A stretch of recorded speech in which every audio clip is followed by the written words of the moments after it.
আপনার ভোটার কার্ডের বর্তমান স্ট্যাটাস জানার জন্য আপনার বুথের পুরো লিস্ট ডাউনলোড করার আর প্রয়োজন নেই। শুধুমাত্র আপনি এপিক নাম্বার দিয়েই সহজেই জানতে পারবেন আপনার বর্তমান স্ট্যাটাস।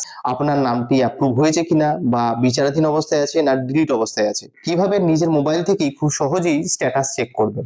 ভিডিওটি শেষ পর্যন্ত দেখুন। উপকারে লাগলে অবশ্যই শেয়ার করুন এবং এমন গুরুত্বপূর্ণ আপডেট পেতে আমাদের পেজটি ফলো করে রাখুন। এর জন্য আপনারা মোবাইলে যে কোনো একটি ব্রাউজার ওপেন করে নেবেন। ওপেন করার পর এই সার্চ বক্সের মধ্যে লিখবেন ভোটার সার্চ। এখানে যেমন লেখা আছে দেখুন ভোটার সার্চ, এই ভোটার সার্চ লিখে সার্চ করবেন। সার্চ করলে আপনি এই ধরনের একটা ইন্টারফেস পেয়ে যাবেন। ফার্স্ট যে ওয়েবসাইটে লিংক পাবেন সেই ওয়েবসাইটের লিংকের মধ্যে ক্লিক করবেন। এই ধরনের একটা ইন্টারফেস চলে আসবে, একটু পেজটা উপর দিকে তুলবেন।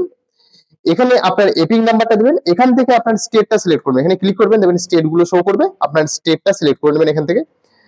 এখানে যে ক্যাপচাটা আছে সেই ক্যাপচাটা এখানে টাইপ করবেন, টাইপ করার পর সার্চ অপশনের মধ্যে ক্লিক করবেন। যদি আপনার কাছে এই ধরনের মেসেজ শো করে ইলেকট্রল ইজ আন্ডার এডুকেশন, অর্থাৎ আপনার ভোটার কার্ডটি বিচারাধীন অবস্থায় আছে।